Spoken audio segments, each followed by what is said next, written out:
আমি যখন বৃদ্ধ হয়ে যাব ওরা উপার্জন করবে, আমি বসে বসে খাবো। আসলে কি আল্লাহ তাআলা শুধুমাত্র সন্তানকে এই জন্য দিছে নাকি? এই কাজটা যারা করে জীবনের পড়ন্ত বেলায় বার্ধক্যে যখন উপনীত হয়, শহর অঞ্চলে আমরা বেশি দেখি যে সন্তানের নিগ্রহের শিকার হয়, বুড়াকালে বৃদ্ধাশ্রমে গিয়ে থাকা লাগে। ঠিক কিনা বলেন? এজন্য সন্তানকে সম্পদ উপার্জনের মাধ্যম না বানিয়ে সন্তানকে বাস্তবে মানুষে পরিণত করা দরকার। একটা সন্তান মানুষ, প্রকৃত মানুষ কখন হবে?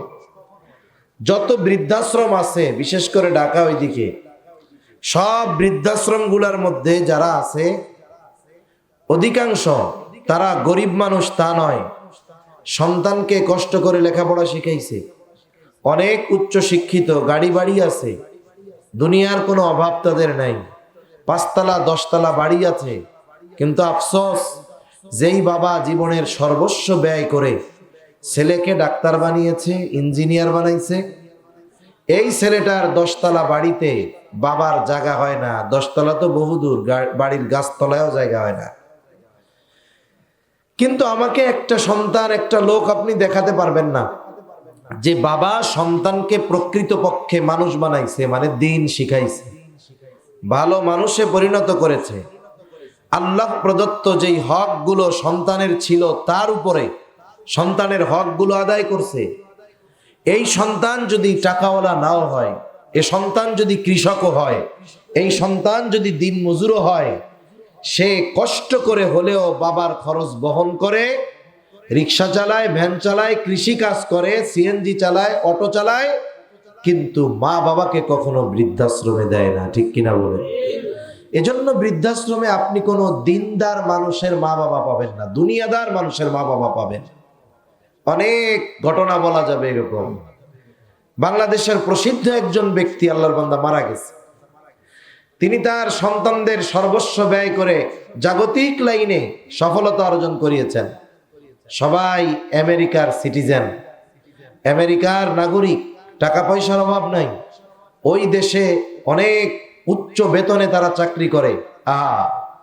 এই বেটা জীবনের ক্লান্ত শেষ লগ্নে এসে সন্তানদের জন্য সব ব্যয় করে ফেলছে। সন্তানরা জাগতিক লাইনে এস্টাবলিশড, জীবনের শেষ সময় সে 3 বেলা খাইতেও পায় না। কিন্তু আমারে দেখান একজন আলেমের বাপ, হাফেজের বাবা, অথবা যেই বাবা সন্তানকে দিন শিখাইছে, সে যেই কর্মই করুক না কেন, এই রকম কোন সন্তানের বাবা বৃদ্ধাশ্রমে আছে দেখাতে পারবেন না। তারা কষ্ট করে হলেও, নিজে 2 বেলা খেয়ে হলেও তারা চিন্তা করে আমার মা বাবা ভালো থাকুক, তারা চিন্তা করে আমার মায়ের ওষুধ কিনে দিতে হবে, তারা চিন্তা করে আমার মাকে একটু ভালো পড়াতে হবে, খাওয়াতে হবে। তাহলে বোঝা গেল সন্তানকে টাকা উপার্জন শেখানো নয়, বরং সন্তানের সৎ চরিত্র গড়ে দেওয়াই মূলত মা বাবার দায়িত্ব। যদি মা বাবা সন্তানের সৎ চরিত্র গড়ে দিতে পারে, দিনদার হিসাবে তাকে প্রতিষ্ঠিত করে তুলতে পারে, তাহলে এই সন্তান দুনিয়ার অলংকার। শুধু দুনিয়ার অলংকার না, এই সন্তান তার আখিরাতে সম্মানের কারণ হবে ইনশাআল্লাহ। এজন্য অন্য দিকের আলোচনা নয়, মূল যে কথা আমি আপনাদের খেদমতে আরজ করতে চাই, বলতে চাই যে এই পৃথিবীতে আমরা প্রায় জায়গায় দেখি, শুনি অনেক মুরব্বীদের অভিযোগ যে আমার সন্তান আমার হক আদায় করে না। অনেক জায়গায় মাহফিলে গেলে অনেক মুরব্বী এসে এরকম বলে যে হুজুর, পিতামাতার হকের ব্যাপারে একটু বললেন, আমার 2টা সন্তান উচ্চ শিক্ষিত, উপার্জনও ভালো, কিন্তু আমার হক আদায় করে না। অনেক ক্ষেত্রে অনেকে মনে করে যে সন্তানের কাছে মনে হয় পিতামাতাই শুধু হক পায়। আসলে বাস্তবতা ভিন্ন। সন্তানের কাছে পিতামাতা হক দাবি করতে পারে কখন? বলে সন্তান বালেগ হয় যখন। কেউ যদি তার 6 বছরের ছেলেকে বলে যে তুমি আগামীকাল থেকে রিক্সা চালাইয়া আমারে উপার্জন করে খাওয়াবা, আমি তোমার বাপ না, আমার হক আছে তোমার উপরে। বলেন তো, 6 বছরের ছেলেকে যদি জমিনে কাজ করতে পাঠিয়ে দেয় হক আদায়ের নামে, এ তো ওর উপরে জুলুম করা হবে। ঠিক কিনা বলেন? তাহলে সন্তানের কাছে পিতামাতা হক পাবে তখন সন্তান বালেগ হবে। যখন বালেগ হওয়ার আগে পিতামাতা সন্তানের কাছে হক দাবি করতে পারবে না। কিন্তু একটা সন্তান পিতার কাছে হক পায় কখন? বলে পিতা বিয়া করার আগে পিতার উপরে সন্তানের একটা হক থেকে যায়। খলিফাতুল মুসলিমিন হযরত ওমর রাদিয়াল্লাহু তাআলা ওনার কাছে একজন লোক এসে সন্তানের ব্যাপারে অভিযোগ দায়ের করতেছে। সন্তানের ব্যাপারে অভিযোগ দায়ের করতেছে যে সন্তান আমার হক আদায় করে না। হযরত ওমর রাদিয়াল্লাহু তাআলা সন্তানকে ধরছে, কি ব্যাপার? তোমার বাবা তোমার নামে এই অভিযোগ দিল, তুমি নাকি তোমার বাবার হক আদায় করো না। ছেলেটা এবার খলিফাতুল মুসলিমিনকে বলতেছে যে খলিফাতুল মুসলিমিন, হক কি শুধু পিতামাতাই সন্তানের কাছে পায়? বাপই কি শুধু ছেলের কাছে হক পায়? সন্তান কি তার পিতার কাছে কোনো হক পায় না? হযরত ওমর রাদিয়াল্লাহু তাআলা এক নাম্বার যেই হকের কথা বলছেন, যে প্রত্যেকটা পিতার কাছে সন্তানের প্রথম প্রধান হক একজন দিনদার মা। সুবহানাল্লাহ। এখন বলেন তো, মা আগে হয় নাকি সন্তান আগে হয়?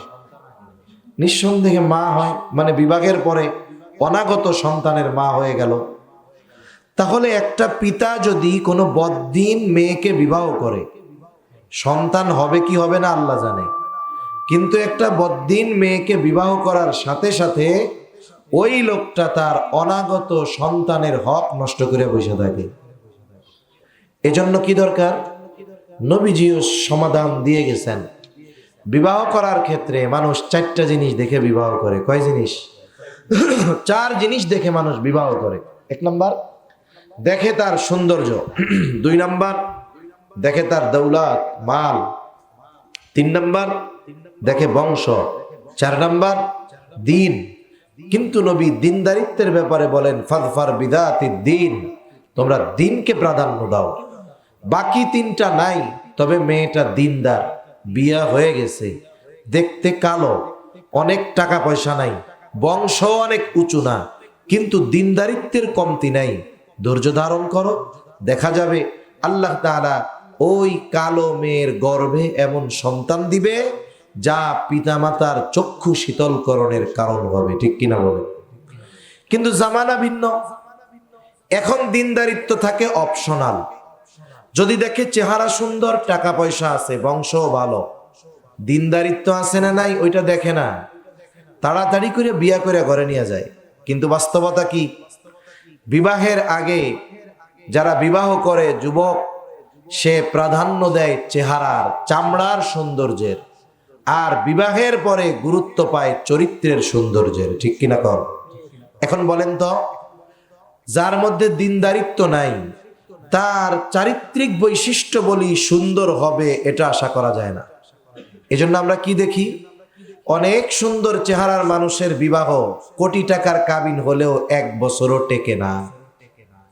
এজন্য এক নাম্বার সন্তানের হক একজন দিনদার মা। যারা বিবাহ করে ফেলছে তাদের বিষয় তো ভিন্ন, কিন্তু যারা করে নাই তাদের এই বিষয়টা খেয়াল রাখতে হবে। বিবাহের সময় দিনকে প্রাধান্য দিয়ে বাকি বিষয়গুলো যদি পাওয়া যায় তো আলহামদুলিল্লাহ, ভালোর উপরে ভালো। এরপরে সন্তান যখন মায়ের গর্ভে আসে, মায়ের পেটের মধ্যে আসে, এই সময় মায়ের কিছু করণীয় বিষয় আছে।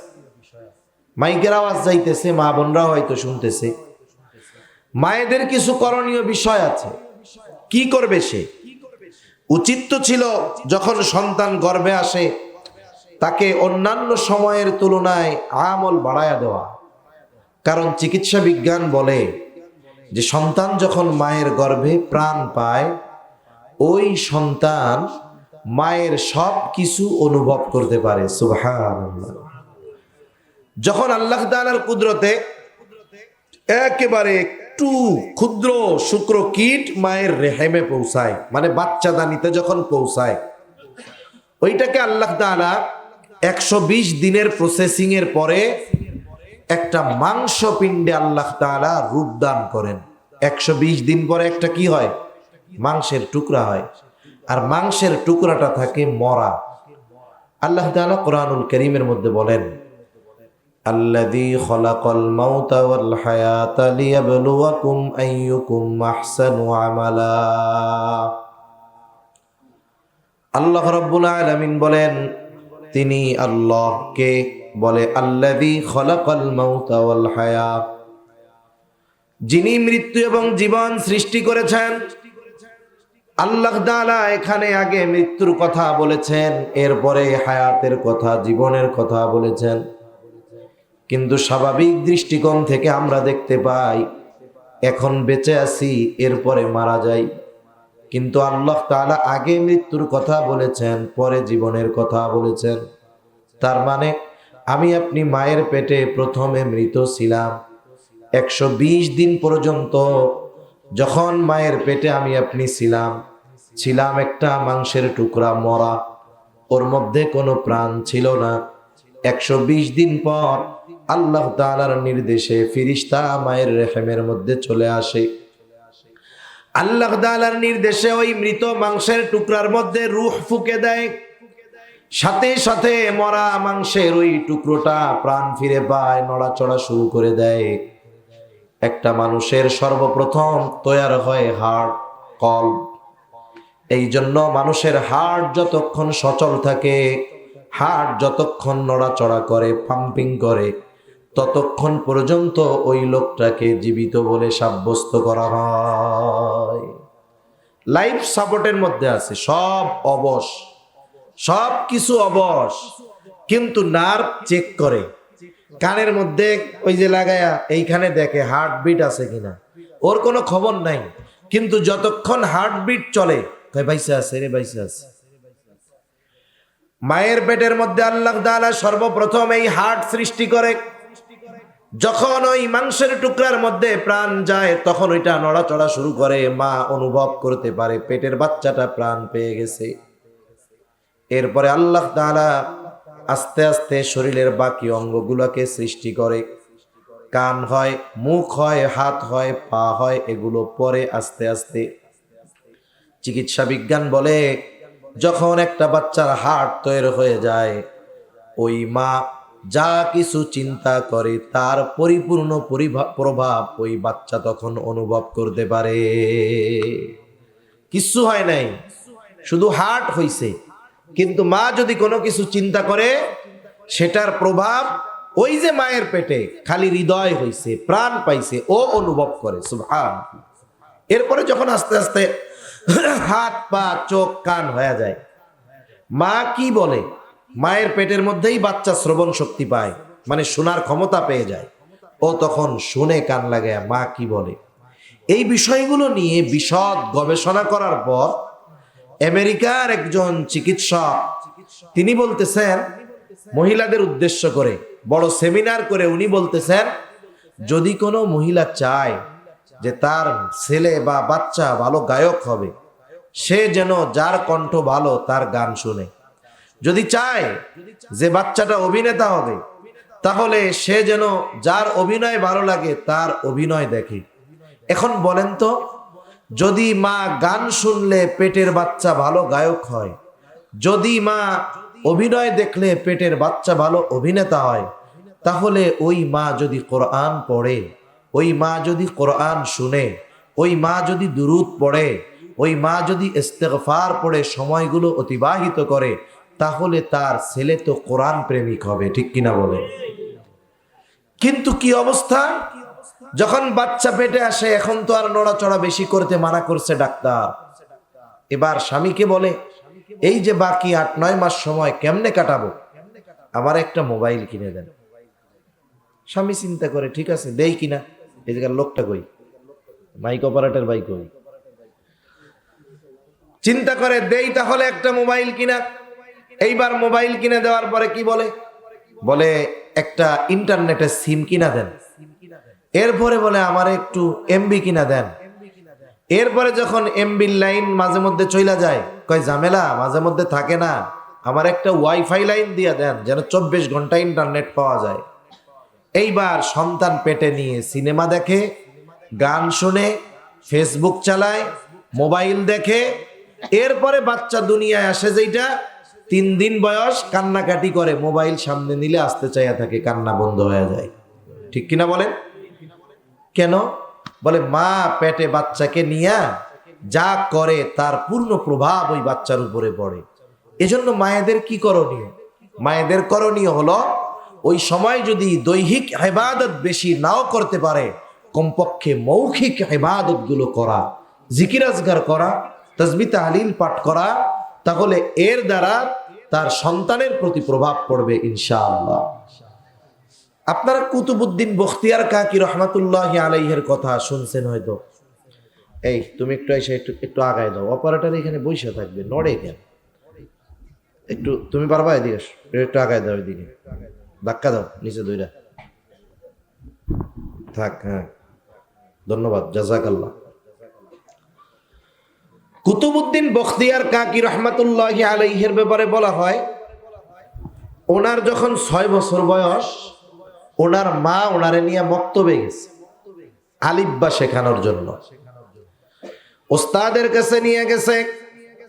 ওস্তাদ আউযু বিল্লাহি মিনাশ শাইতানির রাজিম, বিসমিল্লাহির রহমানির রহিম এই বলে বাচ্চাকে বলে তুমি পড়ো।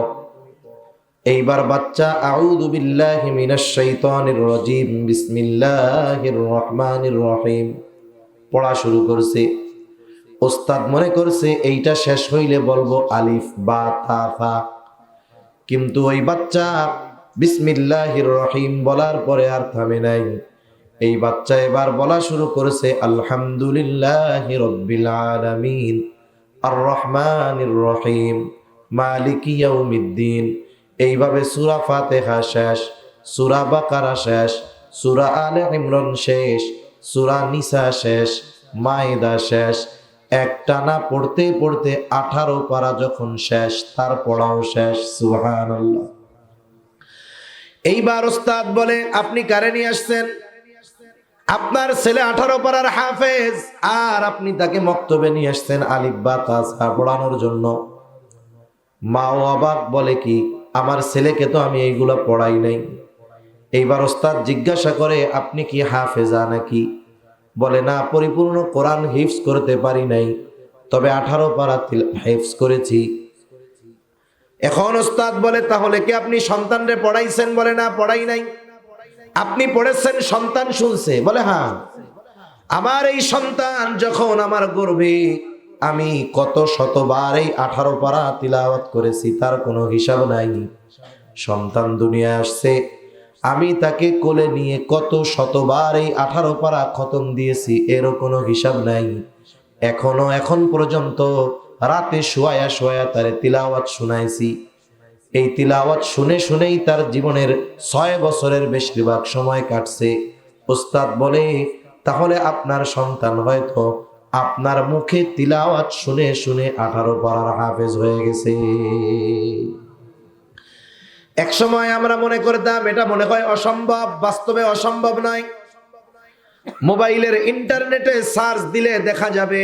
কয়েকদিন আগেও দেখেছি একটা ছোট বাচ্চা আলজেরিয়ার, মায়ের কোলে হাফ প্যান্ট পরা, 3.5-4 বছর বয়স হবে হয়তোবা। এই বাচ্চা মা কোরআনুল কারীমের যেখান থেকেই তিলাওয়াত করে, এরপর থেকে ওই বাচ্চা পড়া শুরু করে। এটা এই সময়ের ঘটনা। এই জামানায় একজন মায়ের সন্তান যদি এই পরিমাণ জেহেনি হতে পারে, তাহলে কুতুবউদ্দিন বখতিয়ার কাকি মায়ের তিলাওয়াত শুনে শুনে 18 পারার হাফেজ হয়ে গেছে, এটা সাধারণ ব্যাপার। কিন্তু প্রভাবটা কোথার থেকে আসছে? বলে মায়ের থেকে। এই জন্য সন্তান গর্ভে আসলে মায়ের কাজ হলো সকল ধরনের গুনাহ থেকে বাঁচা, চোখের গুনাহ থেকে বাঁচা, জবানের গুনাহ থেকে বাঁচা, মোবাইলের গুনাহ থেকে বাঁচা। এই সময়টা জিকির আজগার করে, কোরআন তিলাওয়াত করে যদি সে কাটাতে পারে, তাহলে আশা করা যায় সন্তানের মধ্যেও এর প্রভাব পড়বে। চিকিৎসা বিজ্ঞান কি বলে? ঢাকা শহরে বিশেষ করে গ্রাম অঞ্চল, আপনাদের অঞ্চলের মা বোনেরা এখনো অনেক পর্দাশীল, তাদের মধ্যে এখনো লজ্জা আছে। কিন্তু শহরে এমনও মহিলা আছে, সাধারণ সময় যেমন তেমন, পেটে যখন বাচ্চা আসে পেটটাকে আরো উদলা করে চলে, তার পেটে সন্তান বোঝা যায়। চিকিৎসা বিজ্ঞান বলে ওই গর্ভবতী নারীর পেটের দিকে যদি কোনো কুকুরের বদনজর যায় তাহলে কুকুরের স্বভাব ওই বাচ্চার মধ্যে চলে যেতে পারে। হাদিসের মধ্যে আসছে আন্নাযুরু হাক্কুন, আমরা এই যে বদনজর কই, বদনজর এটা কিন্তু বাস্তব। এই জন্য মায়েদের উচিত গর্ভকালীন সময়ে শালীনতার সাথে ঘরের অভ্যন্তরে থাকা, কারণ আধুনিক চিকিৎসা বিজ্ঞান বলতেছে গর্ভবতী নারীর প্রতি যদি কারো বদনজর পড়ে পেটের বাচ্চা ক্ষতিগ্রস্ত হওয়ার সম্ভাবনা আছে। কোরআন হাদিসের যত কথা নবীজি বলে গেছেন সব সত্য, কোনো সন্দেহ নাই, কিন্তু আস্তে আস্তে এর পরিপূর্ণ আলামত আমরা অনুধাবন করতে পারতেছি। এক সময় যেগুলাকে কুসংস্কার বলতো সাধারণ শিক্ষিত মানুষ, এখন বিজ্ঞান গবেষণা করার পরে বলে না ওইটা কুসংস্কার না, ইসলাম যেটা বইলা রাখছে ওইটাই সঠিক। সুবহানাল্লাহ। এরপরে বাচ্চা দুনিয়ায় ভূমিষ্ঠ হলো। আমাদের দেশে তো ডাক্তারের কাছে নিয়ে গেলে ডাক্তাররা চিন্তা করে এই বাচ্চা দুনিয়ায় আসার ক্ষেত্রে স্বাভাবিক ডেলিভারি না, কেমনে এটারে সিজার করা যায়, অপারেশন করা যায়, পেট কেটে কেমনে বের করা যায়। এজন্য ডাক্তারের কাছে নিবেন, গাইনি ডাক্তার, সে রুগী দেখাই এমন ভয় দিবে যে বাচ্চার পজিশন ঠিক নাই, হ্যান নাই, তেন নাই, এমন অবস্থা, স্বাভাবিক ডেলিভারি হতে গেলে মাও মরতে পারে, বাচ্চাও মরতে পারে, এমন ভয় দেয়। লাস্টে লোকটা চিন্তা করে যা হয় হোক, দুইজনই বাইচা থাক, পেটটা একটু কাটা যাবে, তাতে কি আসে যায়। এগুলো ভয় দেয়, বেহুদা। কিন্তু স্বাভাবিকভাবে কোনো নারী যদি গর্ভকালীন সময় স্বাভাবিক সময়ের মতো অতিবাহিত করে, আশা করা যায় আল্লাহ তাআলা স্বাভাবিক ডেলিভারি তার জন্য সহজ করে দিবে। তা বাচ্চা যখন দুনিয়ায় ভূমিষ্ঠ হয় কি করণীয়? বলে ডান কানে আজান, বাম কানে ইকামত দিতে হবে। আমাদের অঞ্চলে, অনেক গ্রাম অঞ্চলে এখনো বোঝে না আজান কোন সময় দিবে, ইকামত কোন সময় দিবে, এটা তারা বুঝতে পারে না। বাচ্চা হয় এক জায়গায়, খবর দেয় এক জায়গায়। বাচ্চা হয়েছে নানার বাড়ি, বাচ্চার বাপ আছে তার বাড়ি। রাত 3টায় নানার বাড়িতে একটা বাচ্চা হয়েছে, সাথে সাথে ফোন দিছে যে তোমার তো একটা ছেলে হয়েছে। ও তো খুশি। রাত 3টার সময় ফোন দিছে মুয়াজ্জিন সাহেবকে। বলেন তো রাত 3টার সময় ইমাম মুয়াজ্জিনকে বিরিয়ানি, পোলাও, কোরমা, রোস্ট খাওয়ার জন্য দাওয়াত দেয় না, বরং অধিকাংশ সময় গভীর রাতে যখন কেউ মারা যায় তখন গভীর রাতে ইমাম মুয়াজ্জিনকে ফোন দিয়া ডাক দেয়, খবর দেয়, ঠিক না? এখন মুয়াজ্জিন চিন্তা করে রাত 3টায় তো আর দাওয়াত দিবে না, এই চিন্তা করে ফোনটা ধইরেই কয় মরছে কে, কি কয় মারা গেছে কে, দুরুমিয়া, কেউ মরে নাই, আমার একটা পোলা হয়েছে, একটু আজান দিয়া দেন। পোলা হয়েছে কই, খবর আইছে কই, আজান দিতে কয় কই, কাম কি? বলে ছেলে হোক মেয়ে হোক ডান কানে আজান, বাম কানে ইকামত। কোনো পুরুষ নাই, নারীরাই ডান কানে আজান, বাম কানে ইকামত দিয়ে দিবে। বুজুর্গানে দিন বলেন এর মধ্যে কি হিকমত? এক নাম্বার, আমরা প্রথমে ছিলাম রূহের জগতে, এক সময় তো কিছুই ছিল না। এরপরে আল্লাহ তাআলা আদম আলাইহিস সালামের পৃষ্ঠদেশ পিঠ থেকে আমাদেরকে সৃষ্টি করেছেন। আমাদের মূল হলো রূহ, সব রূহ একত্রে আল্লাহ সৃষ্টি করেছেন। আমরা ছিলাম রূহের জগতে, আলমে আরওয়াহ, রূহের জগতে ছিলাম। এরপরে আল্লাহ তাআলা আলমে বতন, এই যে মায়ের পেটের মধ্যে এক জগৎ, ওই জগতে পাঠাইছেন। ওই জগৎটা খুব সুরক্ষিত এক জগৎ। আল্লাহ তাআলা বলেন ফি করারিম মাকিন, মায়ের পেটের মধ্যে আল্লাহ তাআলা আমাদেরকে সুরক্ষিত স্থানে রেখেছে। এই কথা আল্লাহ জানায়া দিচ্ছেন। এখন ওই জগৎ থেকে ভূমিষ্ঠ হয়ে আসলো নতুন এক জগতে, আলমে দুনিয়া, আলমে বতন।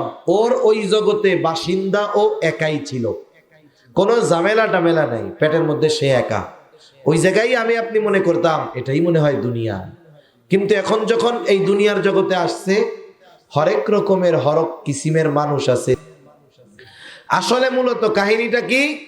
বলে সন্তান দুনিয়ায় আসার পরে দুনিয়ার কোনো ব্যাড সাউন্ড আওয়াজ তার কানে যাওয়ার আগেই আল্লাহ তাআলার বড়ত্বের আওয়াজ তার কানে পৌঁছায়া দিতে হবে।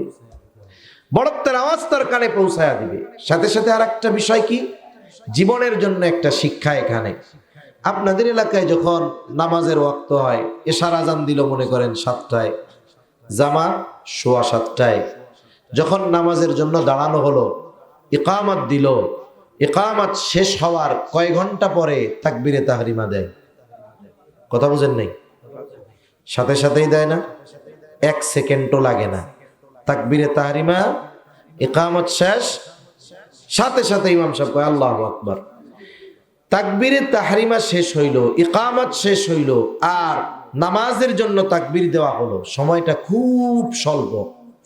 এখান থেকে শিক্ষণীয়, জানাজার সালাতে নামাজে আজানও নাই, ইকামতও নাই, দুনিয়া আসার সাথে সাথে দেওয়া হয়ে গেছে। ইকামতের পরে নামাজ শুরু হতে যেমন একেবারে সময়টা স্বল্প, আমাদেরও মনে করা উচিত যে এই দুনিয়ার হায়াতটা ওই রকমই অল্প। এখান থেকে শিক্ষা নেওয়া। তাহলে ডান কানে আজান, বাম কানে ইকামত, এটা সন্তানের সাথে করতে হবে, দিতে হবে। এরপরে সন্তানের বাচ্চার বয়স যখন 7 বছর 7 দিন হবে, 7 দিন, এইবার তার আকিকা দিতে হবে। আকিকা 7ম দিন, না পারলে 14তম দিন, না পারলে 21তম দিন। ছেলে হলে 2টা ছাগল দিয়া, মেয়ে হলে 1টা ছাগল দিয়ে। এখন ছেলে হইছে কিন্তু 2টা ছাগল দিয়ে দেওয়ার অ্যাবিলিটি তার নাই, সামর্থ্য নাই। একটা দিয়ে হলেও 7ম দিনে অথবা 14তম দিনে অথবা 21তম দিনে আকিকা দিয়া দিবে। কিন্তু অনেক মানুষ সামর্থ্য থাকার পরেও ইচ্ছাকৃত বিলম্ব করে কোরবানির সাথে আকিকা দেওয়ার জন্য অপেক্ষা করতে থাকে। 1 নাম্বার, যে কোনো আমলের ক্ষেত্রে পদ্ধতি হবে সুন্নাহ পদ্ধতি। সুন্নাতের উপরে আমল করার সুযোগ থাকার পরেও কেন জায়েজের দিকে যাব? কোরবানির পশুর সাথে আকিকা দেওয়া জায়েজ, তবে সুন্নাত কি বলে? 7 দিনে, 14তম দিনে, নাইলে 21তম দিনে দিয়ে দেন। যদি এই সময় সামর্থ্য না থাকে তাহলে জায়েজের উপরে আমল করলেন, কোরবানির সাথে দিয়ে দিলেন। কিন্তু সামর্থ্য থাকলে যথাসময়ে দিয়ে দেওয়া উচিত। ছেলে হলে 2টা, না থাকলে 1টা দিয়ে দিবেন। কত মানুষ আছে দেখা যায় ওনার ছেলে মেয়ে বিবাহ দিয়ে দিছে, মা বুড়া হয়ে গেছে, হঠাৎ করে কইতেছে, রে তুই তো দাদা হয়ে যাবি কদিন পরে, কিন্তু তোর তো আকিকা দিতে আমার মনে আসিল না। এখন আমাকে ফোন দেয় যে হুজুর, আমার আব্বা মা তো আমার আকিকা দেয় নাই, এখন আমারও পোলাপান হয়েছে, আমার পোলাপানেরও পোলাপান হয়ে গেছে, আমার আকিকাটা দিয়ে দিব। এই যে মা বাবা গাফলতি কেন করেন? এজন্য সামর্থ্য থাকলে যথাসময়ে বাচ্চার আকিকা দিয়ে দিতে হবে। এরপরে 7ম দিন আর এক কাজ, বলে মাথার চুলগুলো মুন্ডিয়ে ফেলতে হবে, চেঁচে ফেলতে হবে। মাথার চুল চেঁচে ওই চুলের পরিমাণ, ওজন পরিমাণ স্বর্ণ রূপা অথবা উভয়ের যে কোনো একটার সমপরিমাণ মূল্য সদকা করে দিতে হবে। অনেক সময় বাচ্চার মাথার হাড় অতিরিক্ত নরম থাকে, ডাক্তার বলে চুল চাইছেন না, পরে চাচ্ছেন, এটা তো ওজোর। এরপরেও যখনই চাষা হবে, নেড়া করা হবে, এই চুলের ওজন পরিমাণ স্বর্ণ রূপ্য অথবা উভয়ের যে কোনো একটার সমপরিমাণ মূল্য আমরা সদকা করে দিব। 7ম দিন আর একটা কাজ কি? এই 2টা কাজের সাথে আর একটা কাজ হইল তার সুন্দর একটা নাম রাখা। সুন্দর একটা কি রাখা? এই নাম, এটাও সন্তানের অন্যতম হক। সুন্দর একটা নাম রাখবে তার, যেই নামটা তার ধর্মীয় পরিচয় বহন করবে। ডাক নামটা সুন্দর হওয়া দরকার, যেই নামে তাকে মানুষেরা ডাকবে এই নামটা সুন্দর হওয়া দরকার। কিন্তু দেখা যায় ভালো নামটাকে লুকায় রাখে, আর একটা নাম ছোটখাটো ওইটারে বানাইছে ডাক নাম। যেমন শফিকুর রহমান টনি, সাইফুর রহমান জনি, আছে না এরকম নাম? রনি, জনি, টনি, সুমন, কত ধরনের নাম আছে। এই যে নামগুলা রাখছে ডাক নাম, হিন্দুরও আছে, বৌদ্ধরও আছে, খ্রিস্টানেরও আছে, মুসলমানেরও আছে, অন্যান্য সব ধর্মের মধ্যে এই ধরনের নাম পাওয়া যায়। এজন্য নাম রাখতে হবে এমন নাম, নাম বলার সাথে সাথে তার ধর্মীয় পরিচয়টা ওখানে বোঝা যাবে। বুজুর্গানের দিন বলেন, ভালো নাম রাখার প্রভাব তো অবশ্যই আছে। হতে পারে কিয়ামতের দিন আল্লাহ তাআলা ইব্রাহিম আলাইহিস সালামকে ডাকবে, ডাক দিল ইয়া ইব্রাহিম। এই দুনিয়ায় যত ইমানদার ইব্রাহিম আছে ওই ডাক শুনে সবাই চলে যাবে হয়তো আল্লাহর কাছে। আল্লাহ তাআলা হয়তো বলবে তোমরা আসছো কেন? আমি তো ডেকেছি আমার খলিল ইব্রাহিমকে, তোমরা কেন আসছো? তখন ওই ইব্রাহিম নামধারী লোকগুলো বলবে আল্লাহ আমাদের নামও তো ইব্রাহিম, আপনি তো বলেন নাই যে খলিলুল্লাহ আসো, আপনি তো ডাক দিছেন ইব্রাহিম, আমাদের নামও তো ইব্রাহিম। আল্লাহ তাআলা কিয়ামতের দিন বান্দাকে মাফ করার জন্য বাহানা তালাশ করবে। হতে পারে এই ভালো নামটা তার নাজাতের কারণ হতে পারে। হয়তো আল্লাহ তাআলা বলতে পারে যাও, আমার খলিলের নামের সাথে নাম মিল থাকার কারণে আমি আজকে তোমাদের মাফ করে দিলাম।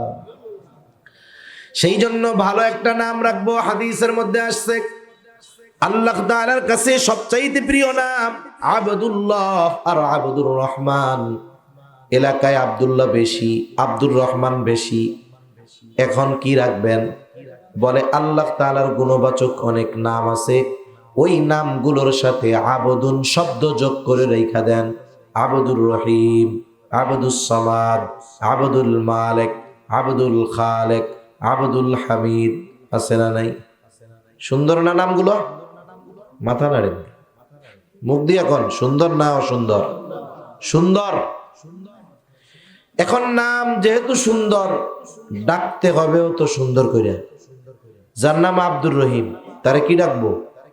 আব্দুর রহিম বলে ডাকবো। আমরা প্রথমে আব্দুন বাদ দিয়া দেই, কয়দিন পরে ওরেই ডাকি রহিম, মালেক, খালেক, সামাদ, হামিদ। যাক, এও মোটামুটি এক অবস্থায় আছে। আবার তো কিছু মানুষ এই নাম কেউ ব্যঙ্গ করে ডাকে, ও খালেক কে কে, ও মালিক কে গমাসস না, ডাকে কি ডাকে না? এরকম তো আপনাদের অঞ্চলেই বলে। কেন আপনি মালিককে কয়ে ডাকলেন? জাহেলিয়াতের সময় মানুষ মানুষের নামকে এরকম ব্যঙ্গ করে ডাকতো। এটা ওই জাহেলিয়াতের সময়ের কাজ। এজন্য মানুষের নাম সুন্দর রাখতে হবে এবং নামগুলোকে সুন্দরভাবে ডাকতে হবে। ঠিক আছে তো ইনশাআল্লাহ? এরপরে সন্তান যখন আস্তে আস্তে বড় হবে, বুজুর্গানে দিন বলেন কিছু আলাদা কাজ আমাদের করতে হবে। কি কাজ? বলে জবান ফুটছে বাচ্চার, 9-10 মাস বয়স, এইবার বাচ্চার মুখ দিয়ে আস্তে আস্তে বুলি ফোটা শুরু হয়ে গেছে। ও এর আগে যখন তাকে দুধ পান করানো শেষ হবে, তাহনিক করাতে হবে। তাহনিক বিশেষ করে 6 মাস বয়স, তখন তাকে স্বাভাবিক দুধের সাথে সাথে আলাদা খাবার দেওয়া হয়। তখন একজন হক্কানি বুজুর্গ রব্বানি আল্লাহ ওয়ালার কাছে নিয়ে যাবেন। ওনার জবান দিয়া, ওনার মুখ দিয়া মিষ্টান্ন কিছু চিবিয়ে দিবে। সেটা হতে পারে খেজুর। ওই চিবানো খাবারটা বাচ্চার মুখে দিয়ে দিবেন। রাসূল সাল্লাল্লাহু আলাইহি ওয়াসাল্লাম বাচ্চাদের তাহনিক করায়া দিতেন। সাহাবা ইকরামের কাছ থেকে করাইতো, খলিফাতুল মুসলিমিনরাও করাইতেন। এই যে হাসান বসরি রহমাতুল্লাহি আলাইহির কথা শুনি, হাসান বসরির তাহনিক করাইছে হযরত ওমর রাদিয়াল্লাহু তাআলা। চেহারাটা দেখতে সুন্দর ছিল। তাহনিক করানোর সাথে সাথে হযরত ওমর রাদিয়াল্লাহু তাআলা আনহু চেহারা সুন্দর হওয়ার কারণে নামটাও দিয়ে দিয়েছে হাসান। এজন্য বুজুর্গদের কাছ থেকে তাহনিক করায় আনবো। এরপরে যখন তার জবান ফুটবে, এইবার যখন 9-10 মাস বয়স, মাঝে মধ্যে মা মা কয় না এরকম বাচ্চারা, আব্বা আব্বা কয়। এই যে যখন এই কথাগুলো বলে, আব্বা আম্মাও শিখায়, বলো আব্বু আব্বু, মা কয় বলো আম্মু আম্মু, মা মা। এইবার বাচ্চা তো বুঝে না, না বুঝেই যদি কখনো মা কয়া বসে, আব্বু বইলা বসে, এই আওয়াজ যদি আব্বু আম্মুর কানে যায়, বলেন তো আব্বু আম্মু খুশি হয় না বেজার হয়? মা বলে মাথায় বাড়ি মাথায় উঠায় নেয় আনন্দের চোটে। সবাই রে বলে আমার এই বাচ্চা আমাকে আজকে মা বলে ডাকছে, আমাকে আজকে আব্বু বইলা ডাকছে, কত খুশি। বুজুর্গানে দিন বলেন আমি আপনি যদি তাকে আব্বু আম্মু না বইলা তারে যদি আল্লাহ আল্লাহ শুনাইতাম, তারে যদি তার সামনে যদি বারবার আল্লাহ আল্লাহ কইতাম, বাচ্চাটা শুইনা শুইনা হয়তো আল্লাহ আল্লাহ কইতো। বাচ্চার মুখে আব্বু আম্মু ডাক শুনে যদি আমরা খুশি হই, ওই বাচ্চাকে যদি আল্লাহ আল্লাহ শুনাইতাম, শিখাইতাম, বাচ্চা যদি আল্লাহ জবান দিয়ে উচ্চারণ করত, অবশ্যই আরশে আজিমের মালিক খুশি হয়ে যাইত। এজন্য মূলত চেষ্টা করব যে তার জবান দিয়ে প্রথম শব্দটা যেন আল্লাহ বের হয়। আবার যখন বাচ্চাকে মা দুধ পান করায়, এই সময়ে কিছু বিষয় খেয়াল রাখতে হবে।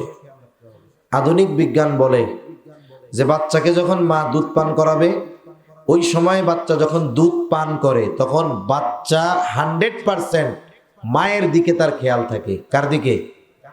ওই টাইমে মা যা বলে বাচ্চা একাগ্রতার সাথে সব শুনে। কুতুবউদ্দিন বখতিয়ার কাকির মা দুধ পান করাইতেন আর কোরআন তিলাওয়াত করতেন।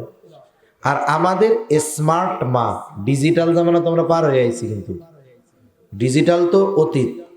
কোন জামানায় ছিলাম? স্মার্ট মা স্মার্টফোন হাতে নিয়ে উনি ফেসবুক দেখে আর পোলা মেয়েকে দুধ পান করায়। দুধ যখন পান করানো হয় বাচ্চাকে, বাচ্চা শুধু মার চেহারার দিকে তাকায়। চিকিৎসা বিজ্ঞান বলতেছে ওই সময় মায়ের উচিত বাচ্চার দিক তাকায় থাকা। তাহলে কি হয়? বলে দুজনের আই কন্ট্যাক্ট হয়, চোখের ভাষায় কথা হয়, আর বাচ্চার সাথে মায়ের সাথে হৃদ্রতা, মোহাব্বত, ভালোবাসা গভীর হতে থাকে। সুবহানাল্লাহ।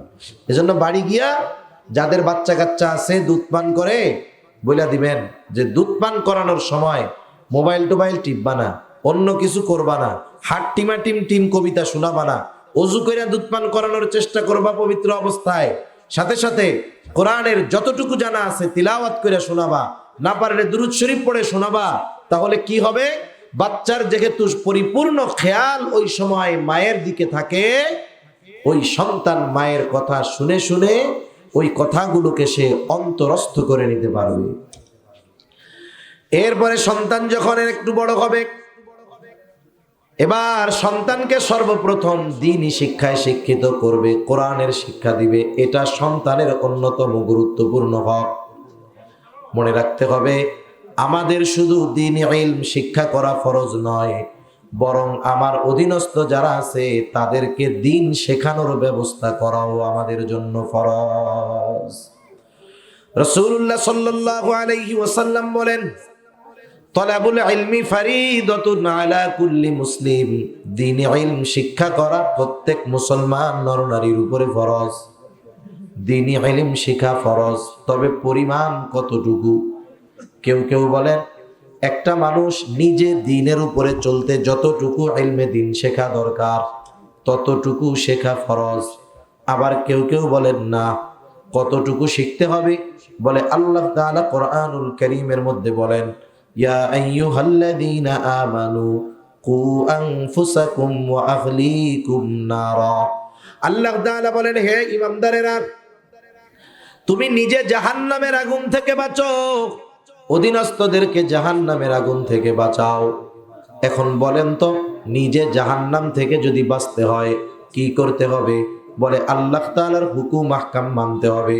কোনটা আল্লাহর আদেশ, কোনটা আল্লাহর নিষেধ, এগুলো যদি জানতে হয় অবশ্যই ইলম অর্জন করতে হবে।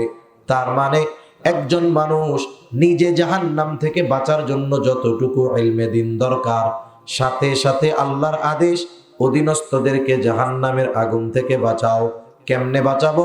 বলে ওদেরকে দ্বীনের উপরে পরিচালিত করার মাধ্যমে জাহান্নাম থেকে বাঁচাও। তাহলে নিজে জাহান্নাম থেকে বাঁচতে, দ্বীনের উপরে চলতে যতটুকু ইলম অর্জন দরকার শেখা ফরজ, সাথে সাথে অধীনস্থদেরকে দ্বীনের উপরে চালাতে যতটুকু জ্ঞান দরকার ততটুকু শেখাও ফরজ। তার মানে একটা মানুষ নিজে দ্বীনের উপরে চলার জন্য অধীনস্থদেরকে দ্বীনের উপরে চালানোর জন্য যতটুকু ইলম শেখা দরকার ততটুকু ইলম শেখা প্রত্যেক মুসলমান নরনারীর উপরে ফরজ। এখন যদি কেউ না শিখে তাহলে সে গুনাহ করতেছে। শেখার ব্যবস্থা করবে, মাদ্রাসায় আইসা ওস্তাদদের বলবে, মুহতামিম সাহেবকে বলবে যে আপনি একটু বয়স্কদের শিক্ষার ব্যবস্থা করে দেন, যাতে এই ফরজ আমাদের উপর থেকে আমরা আদায় করে নিতে পারি, নাহলে তো গুনার মধ্যে আছে। দাওয়াত ও তাবলীগের মেহনতে গিয়ে শিখবে, ওলামা একরামের সাথে গিয়া নিজের দুর্বলতার কথা বলবে। ওলামা হযরত যদি ওই সফরের সাথী থাকেন, তাহলে ওনারা সুন্দরভাবে শিখিয়ে দিবেন জরুরতে দিন, যা দরকার আমাদের জন্য। তাহলে দিন যেমন নিজে শেখা ফরজ, অধীনস্থদেরকে শেখানো ফরজ, এটা অধীনস্থদের অন্যতম গুরুত্বপূর্ণ হক। আগের আমলে পরিবেশ ছিল নিজ বাড়িতেই পিতা মাতা সন্তানদেরকে দিন শেখাইতে পারতেন, কিন্তু এখনকার পরিস্থিতি বাচ্চাদের অবস্থা মেজাজ একরকম না। এই জন্য বাড়িতে দিন শেখানো কঠিন হয়ে গেছে। আমাদের এই বিষয়টাকে সহজ করার জন্যই এই ধরনের মাদ্রাসা।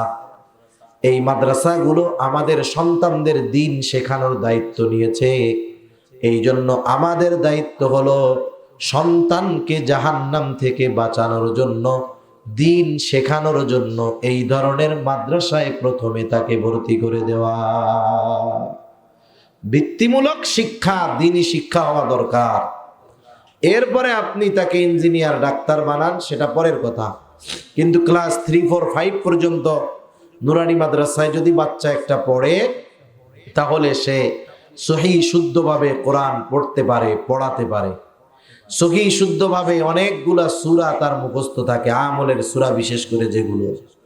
আবার নামাজের যত মাসলা মাসাইল আছে সবগুলো তারা সুন্দরভাবে বলতে পারে।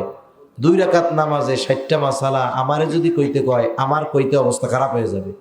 কিন্তু ছোট বাচ্চা এই নুরানি মাদ্রাসায় 2 রাকাত নামাজ পড়ে পড়ে দেখায়, আর কোন বিষয়টা কি, কোনটা ফরজ, কোনটা ওয়াজিব, কোনটা সুন্নাত একেবারে সুন্দরভাবে বর্ণনা করে দেয়।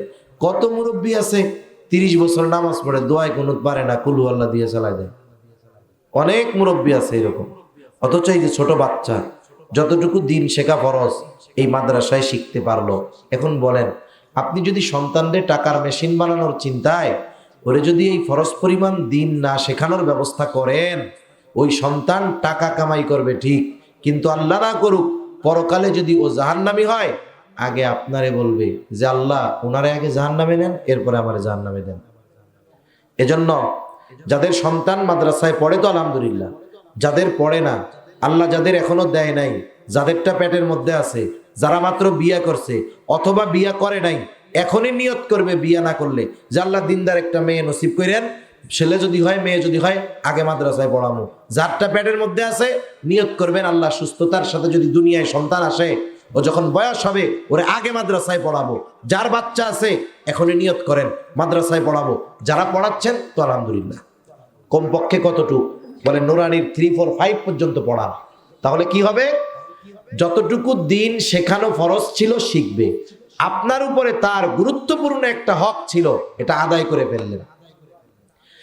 এরপরে সন্তান যখন আর একটু বড় হবে, হাদিসের মধ্যে আসছে 7 বছর বয়স হলে নামাজের আদেশ করবে, 10 বছরে নামাজ না পড়লে প্রহার করবে, সাথে সাথে বিছানাটা আলাদা করে দিবে। বলেন তো 7 বছরে যদি নামাজের আদেশ করতে চাই, অবশ্যই 7 বছরের আগের থেকেই তাকে নামাজ শেখাতে হবে। এই ধরনের মাদ্রাসাগুলায়, নুরানি মাদ্রাসায়, মক্তবে ছোট ছোট বাচ্চা 5 বছর 6 বছরের বাচ্চা, এরা যে নামাজ পড়ে, এদের নামাজ দেখলে নিজেদের লজ্জা লাগে যে কত সুন্দরভাবে পড়তেছে। ওদের নামাজের কাছে নিজেদের নামাজকে কিছুই মনে হয় না, কত ধীর স্থিরতার সাথে সুন্দরভাবে ছোট বাচ্চারা নামাজ পড়ে। আপনি যদি বাচ্চাটারে মাদ্রাসায় দিয়া দেন 5 বছর থেকে, 4 বছরের থেকেই দিয়া দেন, পড়া লাগবে না, মাদ্রাসার পরিবেশের সাথে সে পরিচিত হোক। কিন্ডার গার্ডেনে তো 4 বছরে দিয়া দেয়, মাদ্রাসায় পাঠাই দেন 4 বছর বয়সে, ও যখন মন চায় আসবে, যখন মন চায় চলে যাবে। কিন্তু মাদ্রাসার পরিবেশের সাথে যদি ও পরিচিত হয়ে যায়, দেখবেন বাচ্চাদের সাথে থাকবে, পড়ালেখা দরকার নেই, ও দৌড়ায় দৌড়ায় বেড়াবে। কিন্তু এই মাদ্রাসার পরিবেশে তাকে দেন, তাহলে কি হবে, 6 বছর বয়সে 7 বছরে নামাজের আদেশ করা লাগবে না, ও তো 6 বছরেই পাক্কা নামাজি হয়ে যাবে। ঠিক কিনা বলেন? যেই দায়িত্বটা অভিভাবকের ছিল, মাদ্রাসাওয়ালারাই দায়িত্ব পালন করে দিতেছে। এরপরে যখন সন্তান প্রাপ্তবয়স্ক হবে, ছেলে হোক আর মেয়ে হোক, উভয়ের বিবাহের ব্যবস্থা করতে হবে। আসলে আমাদের দুনিয়ার নিজামটা ভিন্ন, অথচ আল্লাহ তাআলার আদেশ ছিল আর এক রকম। আল্লাহ তাআলার আদেশ ছিল অভিভাবকদের উপর, তোমাদের অধীনে যারা বিবাহ উপযুক্ত আছে, ছেলে হোক আর মেয়ে হোক, অভিভাবকদের উপরে নির্দেশ হলো তোমরা তোমাদের ওই বিবাহ উপযুক্ত অধীনস্থ যারা আছে তাদের বিবাহ দিয়া দাও। তাহলে ছেলে মেয়ে যদি বিবাহ উপযুক্ত হয়, ছেলে মেয়েকে বিবাহ দিয়ে দেওয়ার দায়িত্ব কার? মা বাবার বা অভিভাবকের। এটাই তো আল্লাহর আদেশ, ওয়ানকিহুল আয়ামা মিনকুম ওয়াস-সালিহিনা মিন ইবাদিকুম ইয়াকুনু ফুকারা ইউগনিহিমুল্লাহ। কত রহস্যজনক কথা, একটু পরে কই। তাহলে ছেলে অথবা মেয়ে উভয়কে বিবাহ দেওয়ার দায়িত্ব কার? অভিভাবকের। বলেন তো, অভিভাবকের দায়িত্ব ছেলে মেয়ে প্রাপ্তবয়স্কা হলে বিবাহ দেওয়া। অভিভাবক মেয়ের বিবাহ দেয় কিন্তু ছেলেরটা দেয় না। ছেলেরটা দেয়? কথা বুঝেন নাই? ছেলেরটা দেয় না, ছেলের কয় নিজের পায়ে খাড়াও। মেয়ের বিবাহের জন্য কি করে? মেয়ে দুনিয়ায় আসছে, এইবার 10টা 20টা গাছ লাগায় রাখবে, দামি দামি কাঠের গাছ, মেহগুনি গাছ লাগাইছে। 18 বছরে এই গাছ এরকম মোটা হইয়া এক একটার দাম হইছে 1 লক্ষ টাকা। এইবার বিবাহের সময় 10টা গাছ কাটছে, 10 লক্ষ টাকা পেয়ে গেছে। মেয়েরে বলে, এই যে তুমি যখন হইছিলা ওই দিন এই 10টা গাছ লাগাইছিলাম, এই যে তোমার বিবাহের জন্য খরচ করার জন্য 10 লাখ। ও মিয়া, বিবাহ তো আল্লাহ পোলারেও দিতে কইছে, পোলা যখন জন্ম নিছে 10টা গাছ লাগান নাই কেন? 10টা গাছ লাগাইতেন। বিবাহের বয়স হইলে 10টা গাছ কেটে 10 লাখ টাকা হাতে দিয়া কইতেন, আমি পিতা হিসাবে দায়িত্ব ছিল তোমাকে বিবাহ দিয়ে দেওয়া, এই যে 10 লাখ দিলাম, এটা দিয়ে ব্যবসা করো, এটা দিয়ে তুমি কাজে লাগাও আর বিবাহ করো। এটা তো ছেলের ক্ষেত্রে বলেন না। তার মানে এই ডাবল স্ট্যান্ডবাজি ছেলেদের সাথে করা হয়। বিবাহ দেওয়ার দায়িত্ব অভিভাবকের, ছেলে হোক আর মেয়ে হোক। এজন্য ছেলে হইলে এখন থেকে প্রস্তুতি নিয়ে রাখবেন যে সে প্রাপ্তবয়স্ক হলে বিবাহ দিতে হবে। কিন্তু প্রাপ্তবয়স্ক ছেলে বিয়ে করতে চাইলে বলে আগে নিজের পায়ে খাড়াও। প্রেম করলে কিছু বলবে না, কিন্তু বিবাহ করতে গেলে একেবারে সীসা ঢালা প্রাচীরের মতো হয়ে দাঁড়াবে। সম্ভব না, আগে আমার মাইয়া 2টা আছে, এই 2টার বিয়া দিয়া লও, এরপরে তুই বিয়া করবি। এখন বলেন, এই সন্তান যদি যৌবনের তাড়নায় বিবাহ না দেওয়ার কারণে কোনো পাপে লিপ্ত হয়, আপনি তো 3 চিল্লার সাথী, হজ করে আসছেন, মসজিদের সভাপতি, মাদ্রাসার সেক্রেটারি, অনেক বড় দানবীর, তাহাজ্জুদ একদিনও কামাই যায় না, দৈনিক 6 তসবির জিকিরও বাদ যায় না, আপনি কিছুই জানেন না, চোখের গোনাও করেন না, কিন্তু আপনার ছেলেটারে বিয়া দেন নাই, সে কক্সবাজার সি বিচে গিয়ে অপরাধ করতেছে। আপনি নেকের কাজ যতই করেন, ওই সন্তানের অপরাধের সমপরিমাণ পাপ অটোমেটিক আপনার অ্যাকাউন্টে জমা হয়ে যাবে। এজন্য সন্তানের প্রতি পিতামাতার অন্যতম হক যে সন্তান যখন প্রাপ্তবয়স্ক হবে তাদের বিবাহের ব্যবস্থা করা। ছেলের জন্য দিনদার একটা মেয়ে দেখে নিয়ে আসবেন, আর মেয়েটাকে একটা দিনদার ছেলের হাতে তুলে দিতে হবে। কিন্তু যখন দেখে মেয়ে দিনদার, কিন্তু যেই ছেলে প্রস্তাব দিছে বড় টাকাওয়ালা যখন দেখে, তখন আর আল্লাহওয়ালার দিকে খোঁজ থাকে না। বুঝেন নাই? ছেলে যদি টাকা